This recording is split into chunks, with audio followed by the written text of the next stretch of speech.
মাছ ধরায় ২২ দিনের নিষেধাজ্ঞা চলছে, বাজারে কমেছে মাছের সরবরাহ। এই বিষয়ে বিস্তারিত জানাতে বরিশাল থেকে যুক্ত হচ্ছেন সহকর্মী সাইফুর রহমান মিরন।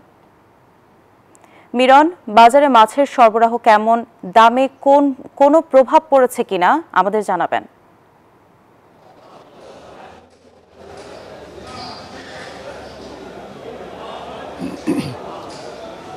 ধন্যবাদ আপনাকে। আপনি জানেন যে প্রজনন মৌসুম শুরু হয়, অর্থাৎ ইলিশ রক্ষার জন্য ২২ দিনের যে নিষেধাজ্ঞা, সেই নিষেধাজ্ঞা শুরু হয়েছে আজ থেকে ২৫ তারিখ পর্যন্ত। ২২ দিনের নিষেধাজ্ঞার কারণে বাজারে কিন্তু যদি আমরা বলি যে ইলিশ মাছ তো নাই, এবং যেহেতু অন্য কোনো মাছ ধরাও নিষেধ, সুতরাং বাজারে তো একটা প্রভাব পড়েই। আমরা এই মুহূর্তে আমাদের বরিশালের যে পাইকারি ইলিশ মোকাম, সেই মোকামে আছে। আমরা ক্যামেরার চোখে দেখানো যাচ্ছে যে মূলত শুনশান নীরবতা অনেকটা কিন্তু এই মোকামে দেখা যাচ্ছে, যে কোথাও সব আড়তগুলো কিন্তু বন্ধ।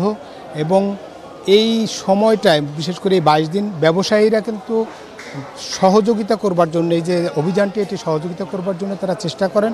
তবে জেলে এবং ক্ষুদ্র যে ব্যবসায়ী, তাদের নানান রকম অভিযোগের কথা শুনেছি।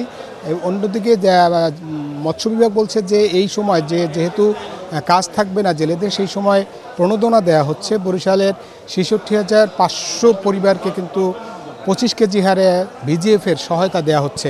ফলে তারপরেও যদি এই সময় কেউ মাছ ধরতে নদীতে নামে, তাহলে তাদের বিরুদ্ধে ব্যবস্থা নেবে। যেমন আজকে থেকেই কিন্তু অভিযান শুরু হচ্ছে।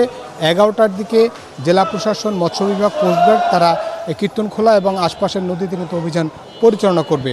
আমরা ব্যবসায়ীদের সঙ্গে যেমন কথা বলেছি, তারা বলেছেন যে মাছের যে সরবরাহ, এবছর যে মাছের যে সরবরাহ, সেটি এখন ইলিশের সরবরাহ বিশেষ করে তেমন ছিল না।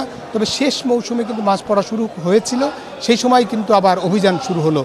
ফলে আগামীতে যে মাছ মিলবে তারও কোনো নিশ্চয়তা এখনও নেই, যেহেতু রেনু ধ্বংস করা হয়, ট্রলিং ফিশিং বোট সেগুলোকে বন্ধ করা যাচ্ছে না। সেই কারণেই আগামীতে মাছ মিলবে এমনও কোনো প্রত্যাশা কিন্তু নেই বলে জানাচ্ছেন ব্যবসায়ী এবং জেলেরা।